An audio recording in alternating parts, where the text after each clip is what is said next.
یہ نہیں کہ ابا کا میٹر شارٹ ہے تو آپ کا بھی شارٹ ہو گیا. آپ کو اپنے میٹر کو ابا کے حساب سے ایڈجسٹ کرنا ہے, ابا کو اپنے حساب سے ایڈجسٹ نہیں کروانا آپ نے. آج پتہ ہی نہیں چل رہا ہوتا کم وقت باپ یہ ہے یا وہ ہے. میرے سامنے کیس آتے ہیں نا باپ بیٹے کے, میں کہا یار تو پہلے بعد میں پیدا ہو گیا, پیدا تجھے پہلے ہونا چاہیے تھا, پتہ نہیں چل رہا ہوتا.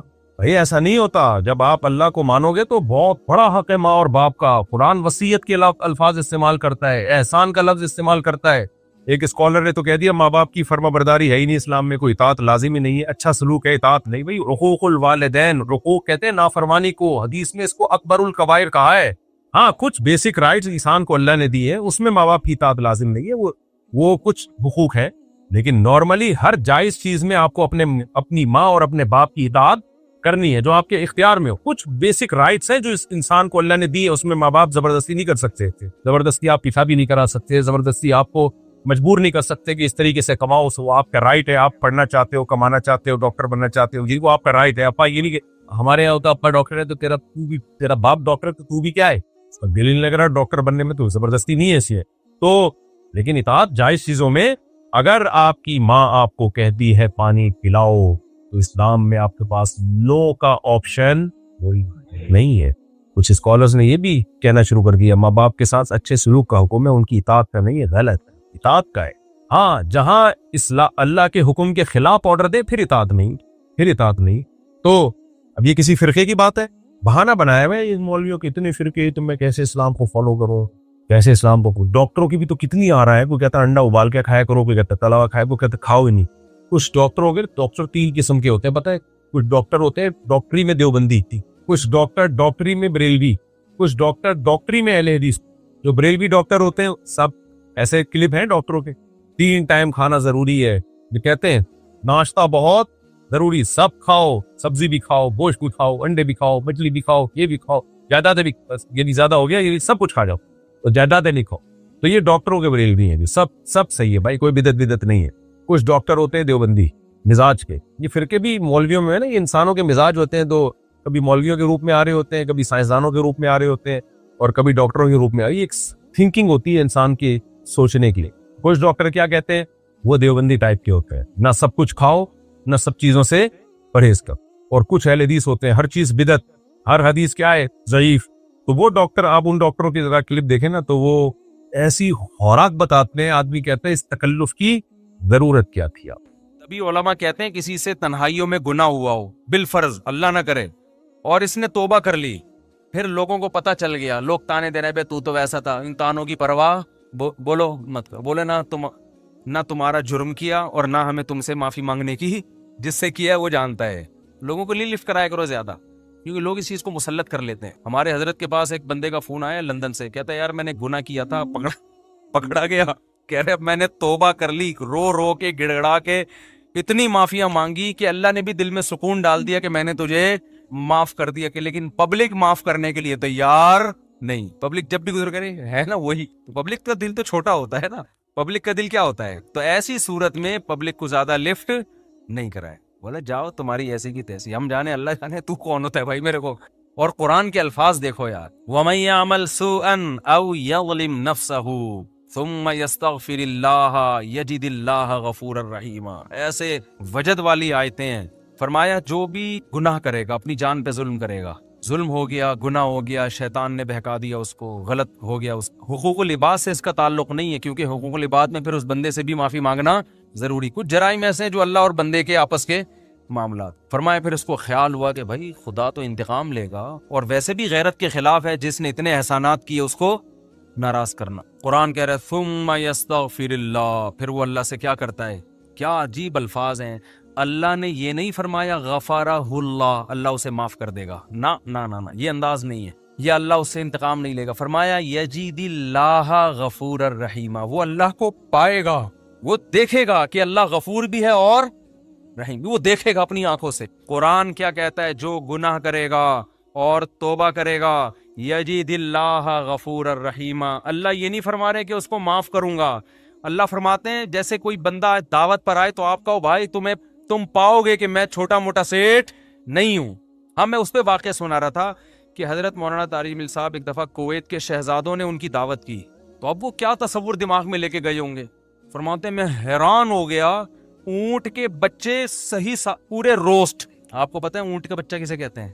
اونٹنی کے جو بچے ہوتے ہیں نا، وہ ذبح کر کے کھال اتار کے کنووں میں پورے پورے روسٹ چاول بھر کے دسترخوان پہ رکھے. بکرے روسٹ تو سنے ہوں گے، اونٹ روسٹ نہیں سنے ہوں گے. یہ جو شہزادے ہیں ان کے لیے یہ کوئی اتنی بڑی چیز نہیں ہے، ان کی یہ بریانی ہے، ٹھیک ہے نا. ان کی بھی کیا ہے. اب ان سے اگر مولانا طارق جبیل صاحب پوچھیں شہزادوں سے جی آپ کی دعوت ہے کیا کیا ملے گا، تو ان کو غصہ آئے گا نا، نہیں آ رہی سمجھ میں یار. او بھائی ان کو غصہ آئے گا نا کہ یار ہم کویت کے شہزادے ہیں، ہماری کرنسی دیکھو، اور ہم یہاں کا تو غریب آدمی اتنا پرتکلف کھانا کھاتا ہے، اور تم شہزادوں سے پوچھ رہے ہو کھانے میں آپ کو غم ہو رہا ہے کہ پتہ نہیں بریانی ملے گی کہ نہیں ملے گی، پتہ نہیں روٹی ہوگی کہ نہیں ہوگی. تو اگر وہ ان سے پوچھتے تو وہ جواب میں یہ تھوڑی کہتے کہ یہ بھی ہے یہ بھی ہے. وہ کہتے بھائی آ جاؤ، پتہ چلے گا شہزادوں نے دعوت کی ہے. آ جاؤ گے تو پتہ کیا چلے گا؟ پتہ چل جائے گا کہ شہزادہ بھی کوئی نائجیریا کا نہیں، کہاں کا؟ کویت کا عرب شہزادہ ہے، اس کی دعوت ہے، آپ آئیں. اور ان کو پتہ چل گیا، انہوں نے بیان میں بھی بتا دیا. تو اللہ کا انداز یہی ہے، فرمایا تم سے کتنا بڑا جرم ہو جائے، کتنا بڑا جرم، یہاں تک کہ نبی نے فرمایا کہ اللہ فرماتے ہیں یا عبادی لو بلغت ذنوبک عنان السماء، تم نے گناہ کرتے کرتے کرتے کرتے زمین آسمان کے خلا کو بھر دیا، اتنے گناہ ہو گئے. ثم استغفرونی، پھر ایک دن تمہیں خیال آیا یار یہ غلط ہوا ہے، یہ نہیں ہونا چاہیے، رب کو منانا چاہیے، بالآخر اس کا انجام برا ہے، گناہ کی سزا ملتی ہے. تو آپ نے ہاتھ اٹھا کے اللہ سے معافی، کسی اور کے در پہ نہیں گئے، کسی کی پرواہ بھی نہ کرو کون کیا کہہ رہا ہے، اللہ سے معافی مانگی. تو حدیث کے الفاظ کیا ہیں؟ قرآن کے الفاظ بھی عجیب ہے جو میں نے بتائے. قرآن کے الفاظ کے اللہ فرماتے ہیں معاف کرنا، تو یہ تو ہلکی بات ہے نا، معاف کروں گا تو مطلب یہ کہ یہ بریانی ملے گی، کوفتے ملیں گے، سالن، یہ تو ہم نے بتا دیا نا. اللہ فرماتے ہیں توبہ کر کے دیکھ تو اللہ کو غفور اور رحیم پائے. غافر نہیں، راحم نہیں، غفور مبالغہ ہے. تو اللہ کو محسوس کرے گا کہ تیرا رب چھوٹا موٹا معاف کرنے والا نہیں ہے، رحیم کا مطلب بہت رحم کرنے والا ہے. اور اللہ یہ تجھے دکھائے گا کا مطلب کیا ہے؟ تیرے دل میں سکون پیدا ہو جائے گا کہ میرے رب نے مجھے معاف کر دیا. یہ توبہ کا پہلا انعام ملتا ہے دنیا میں، معاف بھی کرے گا اور اطمینان بھی دلا دے گا کہ معاف کر دیا. تعلق، وہ اطمینان کی علامت کیا ہے؟ اللہ سے جو تعلق ٹوٹا ہوا تھا وہ آپ کو جڑا ہوا محسوس ہوگا. گناہ کی وجہ سے جو دل میں کالک آ گئی تھی وہ کالک آپ کو ختم ہوتی ہوئی نظر آئے گی. یہاں تک علماء کہتے ہیں کہ بعض لوگ گناہ کر کے ایسی توبہ کرتے ہیں کہ گناہ سے پہلے جو اللہ کا ان سے تعلق تھا نا، گناہ کے بعد جب توبہ کی تو اس سے زیادہ اچھا تعلق پیدا ہو جاتا ہے ان کا، پہلے سے بھی زیادہ اچھا اللہ کی محبت پیدا ہو جاتی ہے. یہ تو قرآن میں، حدیث میں کیا آتا ہے کہ اگر زمین اور آسمان کے خلا کو تم نے گناہ کر کر کے پر کر دیا، ثم استغفرونی، پھر مجھ سے مغفرت طلب کرو، لغفرت، معاف کروں گا. اتنا کافی تھا نا یہ جملہ؟ یار نہیں آ رہی سمجھ میں.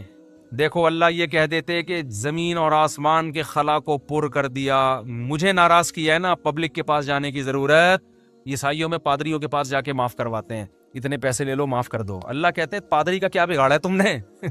ناراض مجھے کیا ہے، نماز چھوڑی ہے مجھے ناراض کیا، زنا کیا مجھے ناراض کیا، انٹرنیٹ پر فحش فلمیں دیکھی مجھے ناراض کیا، یہ جو ہو رہے ہیں گناہ آج کل، کچھ بھی کیا مجھے ناراض کیا نا، تو آؤ میرے سامنے گڑ گڑاؤ. تو اللہ کیا کہتے ہیں؟ زمین اور آسمان کے خلا کو پر کر دیا، پھر مجھ سے معافی مانگو گے معاف کروں گا. کافی ہے نا، بس کر دیا معاف. آگے اللہ ایک اور جملہ بناتے ہیں، لا ابالی، کسی کی پرواہ. بولو اردو میں لفظ سماعت ہو گیا، بڑا لا ابالی قسم کا آدمی ہے. سنا یہ لفظ؟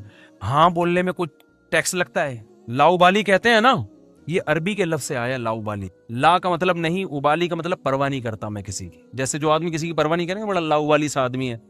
تو اللہ کیا کہتے ہیں؟ لا ابالی، معاف کروں گا، کسی کی پرواہ نہیں. کیا مطلب؟ یہ جملہ لگانے کی کیا ضرورت تھی؟ جملہ اس لیے لگایا جا رہا ہے کہ بہت سے نیک لوگوں کو اعتراض ہو سکتا ہے، اے اللہ اتنے سارے گناہ سیکنڈوں میں معاف. یہ بات ہماری کھوپڑی میں بولو نہیں ہو، کچھ تو تھوڑی سی. جیسے ایک بیٹا نافرمان ہو، 20 سال باپ کو ستاتا رہے، اب باپ کو زندگی بھر ستایا، اس باپ نے کہا ایسی کی تیسی ہے، ابھی دیکھتا ہوں میں جائیداد سے آگ کر دوں گا، میں یہ کر دوں گا. باپ بوڑھا ہو گیا، مرنے لگا ہے بھائی، اب جائیداد کی تقسیم کا وقت آ رہا ہے، اور اب یہ گیا، اس کو پتا ہے کہ اب تو سارا معاملہ خراب، زندگی بھر ستاتا رہا. آخر میں آ کے ابا سے کہتے ہیں ابا I am very very sorry. ابا کہتے ہیں چل جا معاف کیا. دوسرے بیٹوں کو آئے گا نا غصہ، ہے بھائی، ابا یہ کیا, یہ تو آپ کے رحم دل ہونے سے ناجائز فائدہ اٹھا رہے ہیں بھائی, ابھی آپ کے جانے کا وقت ہے اور یہ آگے سوری کر کے چلا گیا. تو ابا اگر ابا ہوں گے تو آپ دوسرے بچوں کو کیا بولیں گے, باپ تم ہو یا میں ہوں؟ کیا خیال ہے, باپ تم ہو یا؟ ٹھیک ہے, اپنے لیے سخاوت ہونی چاہیے, دوسرے کے لیے قناعت ہونی چاہیے. ہمارے ہاں معاملہ کیا چل رہا ہے, الٹا. تو قرآن کہتا ہے کہ ہمارے نیک بندے اللہ کی راہ میں مال خرچ کرتے رہتے ہیں, تثبیتا من انفسہم, اپنے نفس کی اصلاح کے لیے, اپنے دل سے دولت کی محبت نکالنے کے لیے. اپنے اوپر بھی خرچ کریں, اپنے رشتہ داروں پہ بھی. سب سے پہلا حق کس کا ہے, رشتہ داروں کا. آج اپنے اوپر خرچ کرنے کے لیے تیار نہیں ہے, حیرت اس پر ہوتی ہے. کنجوسی کی انتہا ہے یا نہیں ہے؟ پھر جو اپنے اوپر خرچ کرتے ہیں لوگ ان پہ انگلیاں اٹھا رہے ہوتے ہیں, اس کے پاس گاڑی کہاں سے آئی, اس کے پاس یہ کپڑے کہاں سے آئے, یہ کہاں سے آیا, وہ کہاں سے آیا. بھائی ہر آدمی تو ضروری نہیں کہ کنجوس ہونا, بعض لوگوں کو اللہ دیتا ہے تو وہ خرچ کرتے ہیں. آج اپنے اوپر خرچ کرنا بھی ایک مصیبت بن گیا ہے. عربی میں دو لفظ استعمال ہوتے ہیں, ایک ہوتا ہے شحیح اور ایک ہوتا ہے بخیل. بخیل کہتے ہیں جس کی جیب سے دوسرے کے لیے روکڑا نہ نکلے, اور شحیح کہتے ہیں اپنے لیے بھی نہیں پیسے نکلتے, وہ چائنا والوں کی طرح قبر میں لے کے جاتا ہے. وہ ملیشیا میں قبرستان ہے, وہاں کروڑ پتی لوگ جب دفن ہوتے ہیں تو دیگوں میں اپنے ساتھ پیسہ لے کے قبر میں جاتے ہیں. وہ آپ یوٹیوب پہ دیکھ لیں, ایسی بہت سی ویڈیو ہیں کہ پورے سونے چاندی کے ساتھ دفن ہوئے ہیں, بہت ہیں ایسی. ہمیں ہمارے نبی نے فرمایا صلی اللہ علیہ وسلم, دنیا مسافر خانہ ہے, میری مثال اس سوار کی طرح ہے کراکب استظل تحت شجرہ. ایک مسافر سفر کرتے کرتے درخت کے نیچے لیٹ گیا ہو, تھوڑی دیر سستانے کے لیے, آرام کے لیے, اس کے بعد اس نے موو کرنا ہے یہاں سے. بھائی ہم کروڑوں سال سے نہیں تھے, لاکھوں کروڑ, یہ دنیا بنے ہوئے تو پتہ نہیں کروڑوں سال ہو گئے, آدم علیہ السلام کو آئے ہوئے ہزاروں سال, نوح علیہ السلام 950 سال تو خالی تبلیغ کی ہے انہوں نے. ہماری اوقات کیا ہے, جمعہ 8 دن ہوئے ہم لوگ کو دنیا میں آئے ہوئے, اور جانے میں بھی تھوڑے دن رہ گئے ہیں بس. گھبرائے نہیں, آپ نے گھبرانا نہیں ہے. تو یہ میں آپ کو ڈرانے کے لیے یہ باتیں نہیں کر رہا کہ آپ کہیں یار جمعہ 8 دن نہیں اور 4 دن رہ گئے جانے میں. یہ حقیقت ہے. موت سے ڈرنے کا فائدہ نہیں ہے, موت سے دوستی لگانے کا فائدہ ہے. دیکھو جس ڈاکو نے پیچھا کرنا ہی ہو, آپ کسی محلے میں رہتے ہیں, آپ کو پتا چل گیا یہاں ایک بندہ میرے پیچھے پڑا ہوا ہے, میری ہاتھ دھو کے مارے گا وہ مجھے یا مجھے پکڑے گا, تو آپ محلہ تبدیل کر لو گے. کیا خیال ہے کہ بھائی اس دہشت گرد کو تو محلے سے نکالا نہیں جا سکتا, خود ہی محلہ تبدیل کر لو. جیسے ہی آپ نے محلہ تبدیل کیا وہ دوسرے محلے میں پہنچ گیا, پھر وہ آپ تیسرے محلے میں گئے, وہ وہاں پہنچ گیا. اب آپ بھاگ بھاگ کے تھک گئے مگر وہ آپ کا پیچھا نہیں چھوڑ رہا, تو پھر آپ کیا کرو گے؟ وہی کرو گے جو امریکہ افغانستان میں کر رہا ہے, مذاکرات کی دعوت دو گے. آپ کیا کرو گے؟ بولو بھائی. قطر مذاکرات ہوں گے. یار بیٹھو آؤ, وہ تو کہہ رہے تھے 20 سال پہلے یہ کر لیتے مذاکرات, لیکن چلو دیر آئے درست ہے. وہ کہے گا آؤ بیٹھو مذاکرات کرتے ہیں. تو آپ بھی یہی کرو گے نا اس ڈاکو کے ساتھ کہ بھائی تمہیں کیا مسئلہ ہے, میری جان کے پیچھے ہاتھ دھو کے کیوں پڑ گیا ہے, آؤ بیٹھو, پیسے چاہیے, کیا چاہیے تمہیں. تو آپ مذاکرات کے ذریعے کمپرومائز کی بولو کوشش کرو گے کہ یار اس سے جان چھڑانا مشکل نہیں ہے, فل ٹینشن ہے یہ آدمی, بیٹھ کے کچھ ٹاک شاک کر کے, کچھ باتیں کر کے, کچھ دوستی لگاتے ہیں, دشمنی ختم کرتے ہیں. آخری نتیجہ یہ نکلے گا کہ نہیں نکلے گا؟ تو قرآن کہہ رہے کوئی عام ڈاکو تمہارے پیچھے کیا لگے گا, انما تکونوا یدرککم الموت, موت جیسے تمہارا پیچھا کر رہی ہے نا, پیسے دنیا میں پولیس کسی کا پیچھا نہیں کرتی, سمجھ رہے ہیں, وہ بھی ایک وقت کے بعد آ کے چھوڑ دیتی ہے. موت ایسا پیچھا کر رہی ہے, یدرککم الموت, قرآن کہتے ہیں موت ایسے پکڑے گی تمہیں, آ کے ادراک کرے گی تمہارا. وہ جس دن سے پیدا ہوئے ہیں اسی دن سے پیچھے پڑی ہوئی ہے, اور اس نے بہت کوشش کی ہم کو قبر میں اتارنے کی. بچہ جب پیدا ہوتا ہے کئی حادثات اس کی زندگی میں آتے ہیں, بچ جاتا ہے, کئی بیماریاں حملہ کرتی ہیں, بچ جاتا ہے. جوانی میں آتا ہے, کئی دفعہ حادثے ہوتے ہیں, بائک سے گرا, ایکسیڈنٹ ہوا, یہ ہوا, وہ ہوا, بچ گیا. وہ تو اس وقت سے اڑنگیاں دینے کی کوشش کر رہی ہے. اڑنگی سمجھتے ہیں, جب ہم اسکول جاتے تھے نا تو ایک دوسرے کو اڑنگی دیتے تھے ہم. اب تو بچے اسکول بھی ایسے تمیز سے جا رہے ہیں, تمیز سے آ رہے ہیں, کوئی نہ اڑنگی نہ کوئی شرارت, تو ان میں کوئی صلاحیت ہی پیدا نہیں ہو رہی, ایسے ممی ڈیڈی ٹائپ کے بچے نکل رہے ہیں. ہمارے دور کے اسکول تھے, مزہ آتا تھا اسکول میں, اتنا بھاری بھرکم بیگ لٹکا کے اسکول جاتے تھے, ساتھ والے کو شرارت ہوئی, تھوڑا سا آگے گئے, اس نے تھوڑا سا ٹانگ میں یوں کیا, بڑک جو نا آگے گرے. پھر ہم بدلہ لینے کے پیچھے پڑے ہوئے تھے, اب ہم بھی اڑنگی دیں گے. راستے میں ہی پھڈا ہو رہا ہے, گتم گت مار رہے ہیں ایک دوسرے کو, پھر سلو ہو رہی ہے, پھر جا رہے ہیں. اس طرح سے ہم پونے گھنٹے میں اسکول پہنچتے تھے. پھر لیٹ ہونے کی وجہ سے پی ٹی ماسٹر کھڑے ہوئے ہوتے تھے وہاں پہ, ان کے سامنے ہاتھ پہ اب ڈنڈے کھاؤ, لیٹ کیوں پہنچ, اس سے ہاتھ مضبوط ہوتے تھے. حقیقت ہے نا. تو شوز اتارتے تھے ایک دوسرے کے, بھائی شوز پہنے ہوئے نا, پیچھے اس کے تھوڑا سا پاؤں رکھے, خود ہی اتر جائیں گے, آپ کو اتارنے کی ضرورت. اب وہ بیٹھ کے جو ہے نا شوز کو صحیح کر رہا ہے, پھر لڑائی ہو رہی ہے, پھر بڈا ہو رہا ہے. ایک بچہ کافی دیر سے نا اس کا ہاتھ نہیں جا رہا تھا گھنٹی پہ, ایسے اچھل اچھل کی کوشش کر رہے. ایک بڑے میاں گزرے, انہوں نے بجا دی گھنٹی, اور بچے سے پوچھا, بیٹا ہاں بتاؤ کیا کہہ رہے ہیں, بھاگو. اب کیا کرو, جو کام میں کر رہا تھا مجھ سے ہوا نہیں, آپ نے کر دیا, اب کیا کرنا ہے, بھاگو. یہ ہوتے تھے پہلے کے بچے. اب وہ ویڈیو گیم کھیل کھیل کے بچوں کی صلاحیتیں برباد. خیر, تو جب جیب سے پیسے نکلیں گے, نکلتے رہیں گے, نکلتے رہیں گے, نکلتے رہیں گے, تو دل سے دنیا کی محبت ختم ہوگی. او بھائی مسافر خانہ ہے. سفر کے دوران اگر آپ کو کچھ پیسے ملے ہوئے ہوں اور آپ کو پتا ہو کہ یہ ٹرین سے اترتے ہی واپس لے لیے جائیں گے, تو آپ کوشش کرتے ہو کہ اترنے سے پہلے ہی سارے کھا پی کے ختم کر دو. ایسا ہوتا ہے کہ نہیں ہوتا؟ تو بھائی ادھر قبر میں جاتے ہی یہ کفن میں جیب ہوتی ہے نہیں ہوتی نا جیب, تو آگے خالی ہاتھ جانا ہے. بچوں کی فکر کرتے ہیں لوگ بہت زیادہ, بچوں کا کیا ہوگا, بچوں کے لیے کچھ بنا بنو کے تھوڑا بہت کر دو بس, اور پھر بے فکر ہو جاؤ. دماغ کو ہٹاؤ ہر ان کاموں سے. اللہ نے کچھ وسائل دیے تو تھوڑا بہت بچوں کے لیے, بہت زیادہ اس میں بھی ٹینشن نہ لو. بچہ 2 ہاتھ 2 ٹانگیں لے کے پیدا ہوتا ہے, وہ خود بھی تو کمائے گا, اللہ نے اس کو بھی تو کمانے کی صلاحیت دی ہے. اور بچے کو بھی یہ بتا دو کہ مسافر خانہ ہے, یہ یہاں ہمیشہ رہنا نہیں ہے, جب میں جاؤں گا تو کون سا یہاں پڑا رہے گا. تو اس کو بھی یہ بتا دو یہ مسافر خانہ ہے, یہ رہنے کی جگہ نہیں ہے. وہ میں اپنے چھوٹے بچوں کو صبح سحری کے وقت یہ سمجھا رہا تھا نا کہ دیکھو ہم سب نے مرنا ہے. بچوں میں نا یہ باتیں بار بار دماغ میں, بہت چھوٹے بچے کے تو نہ ڈالیں, وہ بعض دفعہ ڈر بھی جاتا ہے, لیکن ہنستے کھیلتے ان کو یہ باور کراتے رہیں کہ دیکھو ہم نے جانا ہے, یہ دنیا رہنے کی جگہ نہیں ہے. یہ چیزیں آج والدین بتاتے نہیں ہیں. تو میں بچوں کو لے کے بیٹھا ہوا تھا, چند دن پہلے کی بات ہے, میں بچوں سے کہہ رہا تھا دیکھو بچوں سب نے جانا ہے, سب سے پہلے ہو سکتا ہے میں جاؤں. تو ایک چھوٹی بچی کہتی ہے بھائی ابو منہ سے نا باتیں اچھی نکالنی چاہیے, انسان کو منہ سے کیا کرنا چاہیے, باتیں اچھی نکالنی. مجھے ہنسی آ گئی, میں نے سوچا اس کو یہاں بٹھا دیتا ہوں کہ اب آپ نصیحت کرو, ہم سامنے بیٹھتے ہیں جا کے. بچے آج کل بہت ڈیڑھ ہوشیار قسم کے پیدا ہو رہے ہیں. تو بچوں کو جب کہنا یہ منہ سے باتیں اچھی نکالنی چاہیے, کیا موت کی باتیں ہیں, تو بولو بیٹا یہی اچھی باتیں ہیں منہ سے, زندگی کی باتیں اچھی نہیں ہیں.